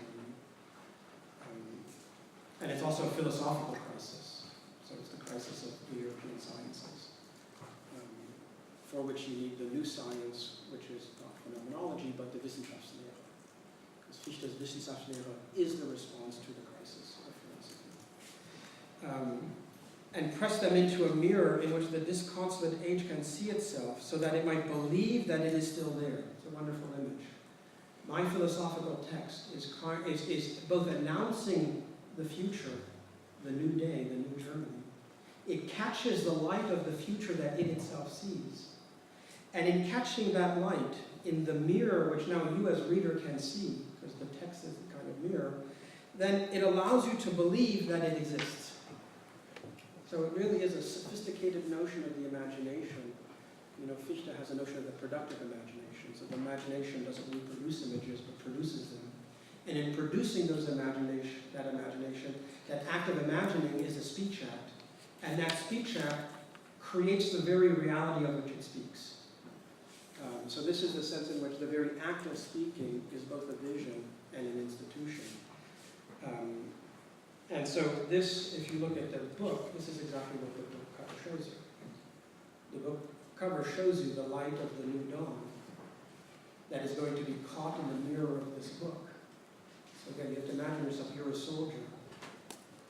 You buy this book and you say, okay, why am I going to the war? It's because of this. I want the new dawn. I want to be part of this bringing into being. And therefore I'm going to read this book such that I know that, and that's now the title, that German idealism culminating in Fichte, because Fichte is going to be the key figure of German idealism for Eucken, not Hegel, not Schelling, though he talks about Kant and things like that.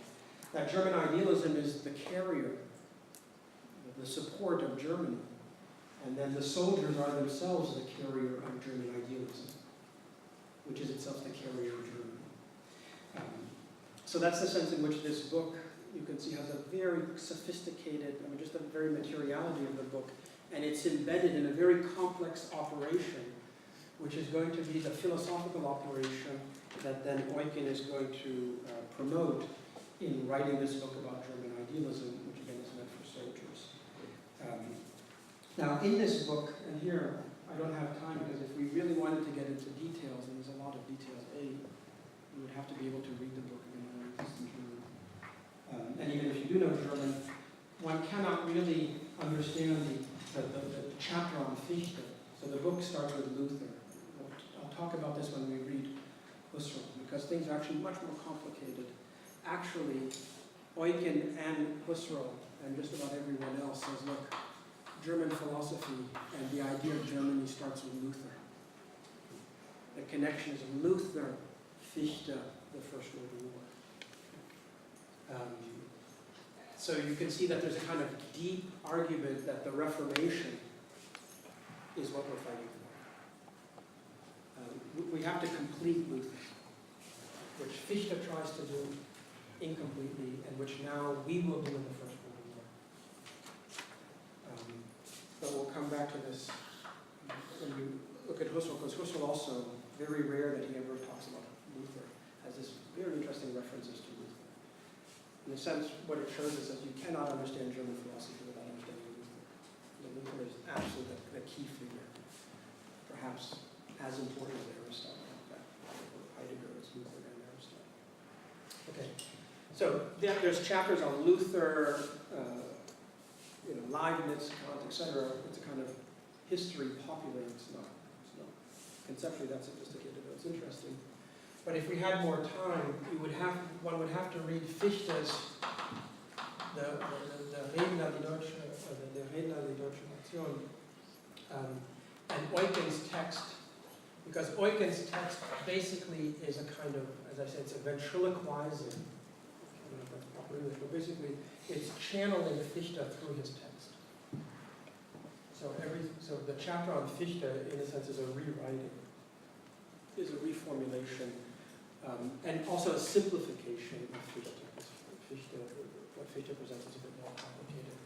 And when we read Husserl, we'll see that Husserl has the same kind of performative speech act.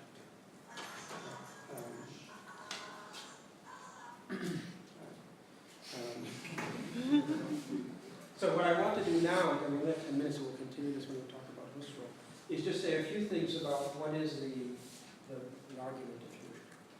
that Eucken makes.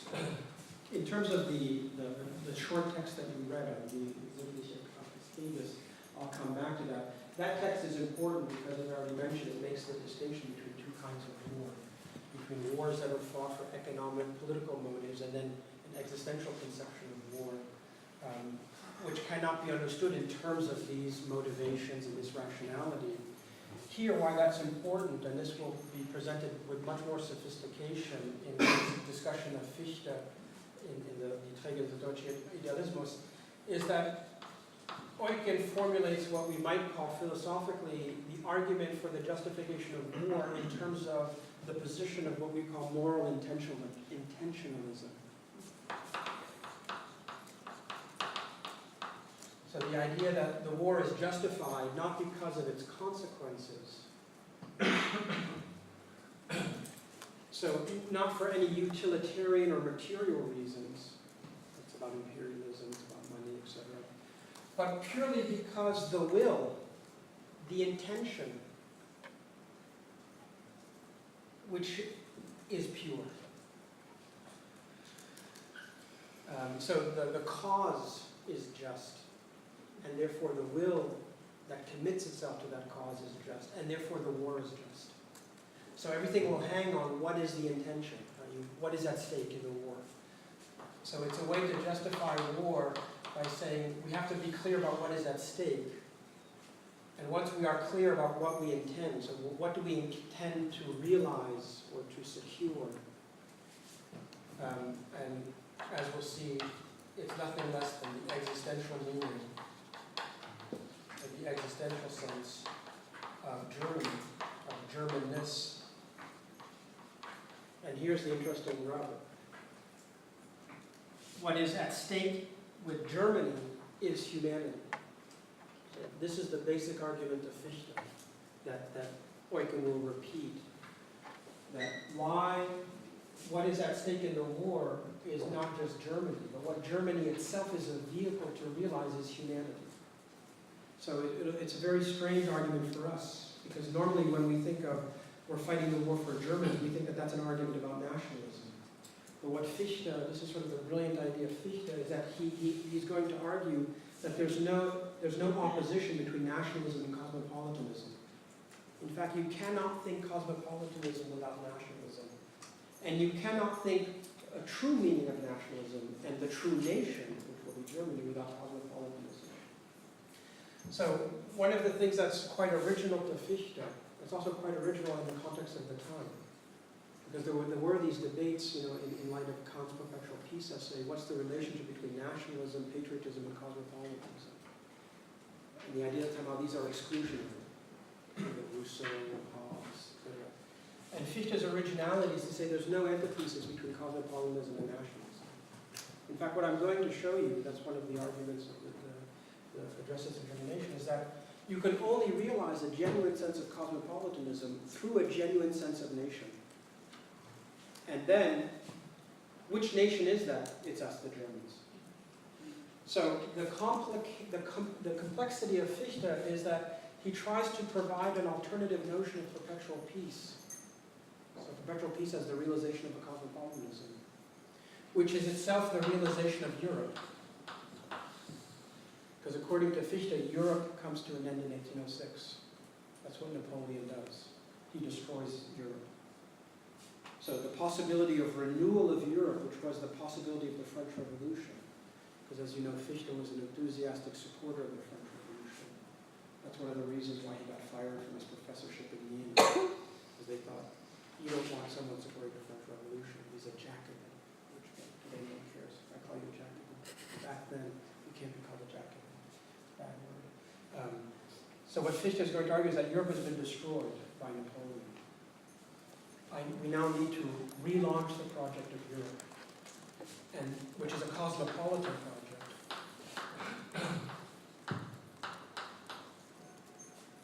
And this requires then the liberation of Germany from Napoleon. And then it's going to precisely be this connection that Eucken and we'll see Husserl themselves repeat in the First World War. And why I want to emphasize this is that contrary to this perceived view that the German philosophical argument for the war is about nationalism, actually it's not. It's more complicated. It's about cosmopolitanism through nationalism.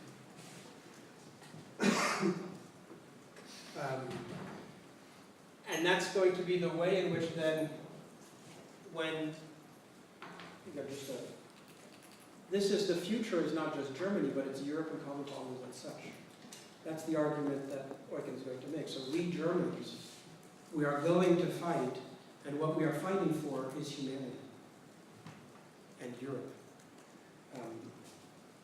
And that's the sense in which then the moral intentionalism is what's at stake is Germanness.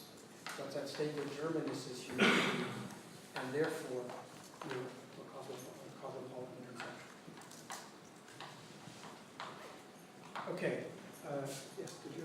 Yeah. So let me just say before I take your question, so in 2 weeks I'll say more about Eucken, and that actually will be a nice way to then jump also into Husserl, because you see Husserl also, this is the semantic field in which Husserl will also operate, and Husserl will say some quite amazing things about phenomenology is itself the revival of German ideas, which is quite amazing. So we'll continue this in 2 weeks, and now we can just take minutes and talk about it. Yes? Yeah, I just wanted to say that, yeah, it's pretty arrogant and also a bit violent to look at yourself as the vehicle of humanity.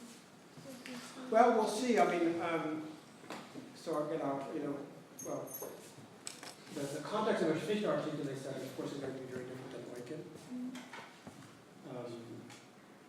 But in both cases, and maybe more philosophical sympathy to Fichte, because again, if you look at it in the context of Fichte, we don't have as strong as a reaction to it as we do in the First World War. Especially when you look at what Europe was in 1813, which was the return of the 30 Years' War and utter chaos. So there's something more sympathetic, if you wish, about Fichte. But I think Eucken would say, or for Fichte and Eucken, because again, it's unclear who's speaking, right, would say that, well, no, it's not so crazy, because someone has to be the educator of humanity. I mean, that's going to be his argument. Someone has to, there has, so if we are committed, as we'll see in his argument, to a notion of humanity, a notion of overcoming, as we'll see, selfishness and violence, and we want peace, if we're seriously committed about that, and we go through a certain process of reasoning, you can object to the reasoning, but the seriousness is there, then the argument is no. In 1915, Eucken's argument is that if you look at what the French are fighting for, the British are fighting for, how they're articulating it, none of this seems to be about humanity and Europe. It's about something else. So that's moral superior. Yes, but that's going to be the interesting argument is that. Let's put it this way: the interesting argument is that in order for something like cosmopolitanism to enter into history, one nation, or at least one nation, must be the carrier of that. By saying, act like us, this word. Well, one nation has to introduce the possibility of cosmopolitan and realize it. So that's going to, now, and his argument is that it's going to be Germany for reasons that we'll see why it's Germany. But you might say the form of the argument is, that's the argument that Europe makes about itself. But isn't there a certain tension to say, we're gonna impose a cosmopolitanism by force, by war? Well, we'll see that. That's a good question. We'll see that gets very complicated because, and we'll come back to it.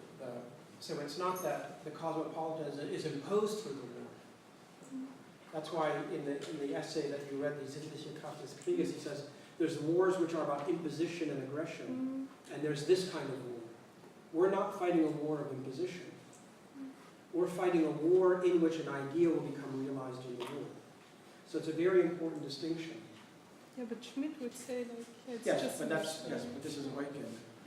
And so what's interesting is that what the war does, and there's a very clear formulation of this in Husserl, where Husserl says, in the time of war, our ideas are again on the march.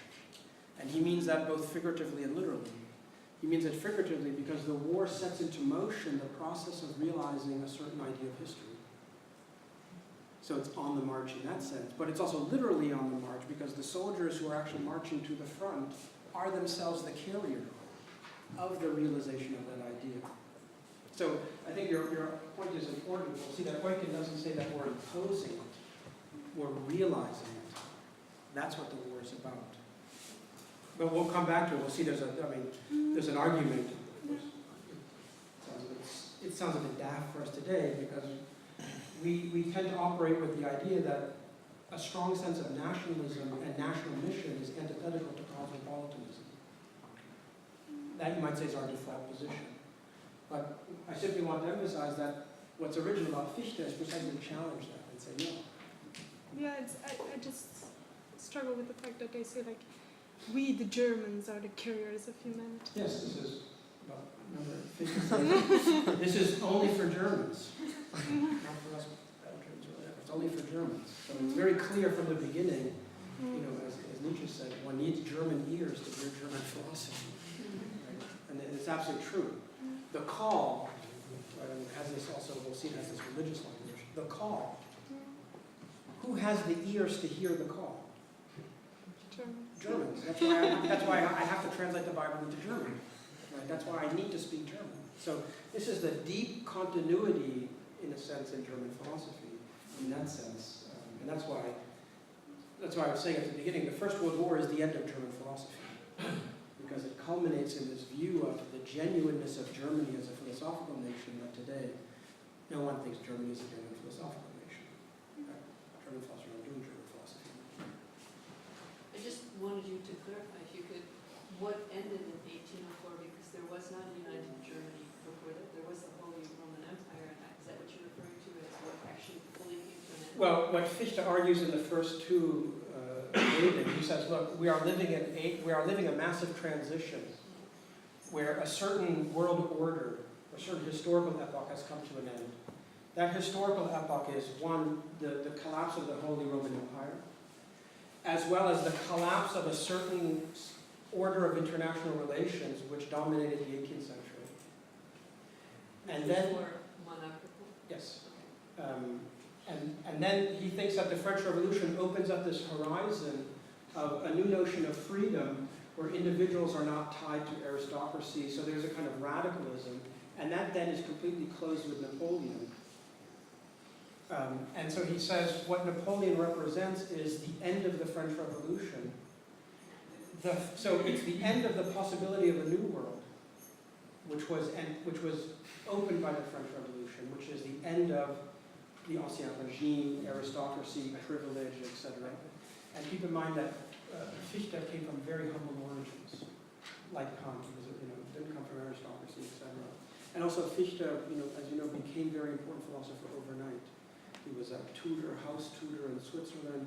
He goes to Königsberg, he meets Kant, and he writes, the book about Offenbarung, and anonymously, everyone thinks Kant wrote it, Kant endorses it, and all of a sudden he's a superstar, he's a professor in Jena.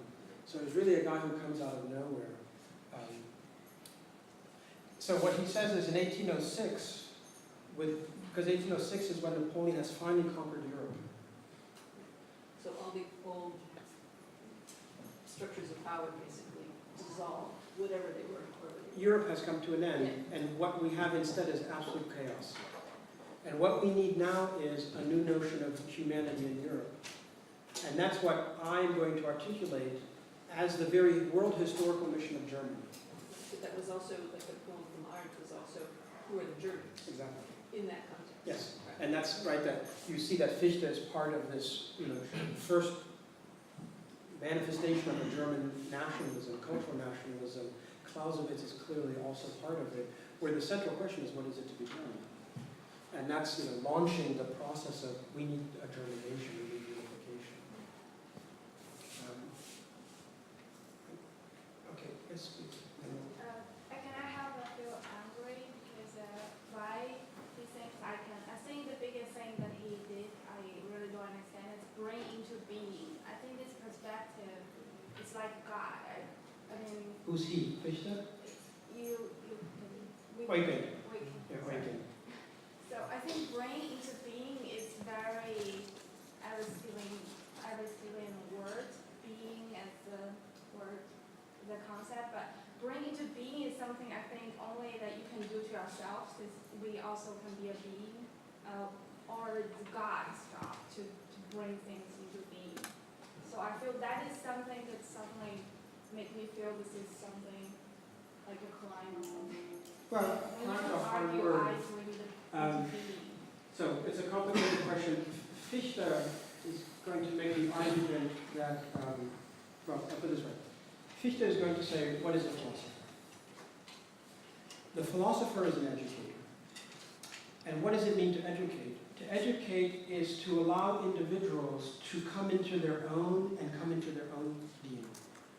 That's going to be the term Bildung in German. So what Fichte is going to say is the nation doesn't exist. There is no Germany. What Germany needs is to be fashioned, to be created, almost like a work of art. And the creation of Germany is the Bildung of Germany. Literally, it has to be built. And that Bildung requires education. Why education? Because what Germany is are individuals who have to be formed in a certain way and have to come into a realization of who they are in the context of what nation they belong to. So there's a very strong theory of education in Fichte, and the idea is that the philosopher is the educator of the nation. And philosophy is the educator of the nation, because the philosopher is the person who can articulate what is the world historical mission of the nation, what it is to be German. And that's the sense in which then the philosopher is, as Husserl would say, the functionary of mankind. Now, of course, today we think the philosopher is an absolute nobody, because we're just paid civil servants that talk about things. But we have to keep in mind that German philosophy, with Fichte, the philosopher is not what I'm doing now, which is just talking about things for civil servants out there. The philosopher is the educator of the nation. The philosopher has this position in the cultural context of Germany, for which today there's no parallel. And so this is the sense in which then to call into being means that I, the philosopher, speak to those and educate them, and that allows them to form a character, to form a sense of themselves. And this forming of themselves as individuals is also forming themselves as part of a nation. See, this is going to be his argument. And this is the way in which then, you might say that realization is first and foremost what education is about. That what education is a means to allow individuals to realize themselves. And through this realization of themselves, they realize themselves as members of a nation, and therefore the nation realizes itself. So that the language of self-realization in Fichte is inseparable from a conception of education. And here he goes back to a Greek idea of paideia, of cultivation. And again, it's completely removed today because you don't go to, you don't get a PhD to be cultivated. No, you get a PhD to become a profession. But you don't say, I'm going to get a PhD because I need to spiritually cultivate who I am. No, you go to a yoga center for that. But in Fichte's time, and we'll see with Husserl again, this is absolutely central. This is what philosophy is about. Philosophy is about, in the German, Innerlichkeit. It's about the cultivation of yourself as a human being. Whereas today, philosophy doesn't cultivate. In fact, if we try to do that, we think I'm imposing ideology. We have a very negative view of this idea of philosophy. But this is absolutely axiomatic for Fichte to Husserl. So that's the meaning of self-realization.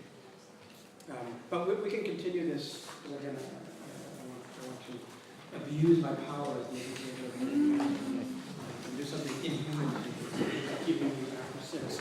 So no class next week, end of the war.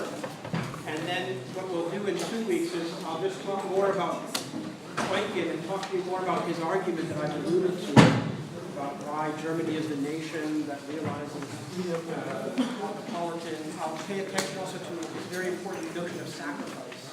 Individuals who sacrifice themselves, soldiers for this.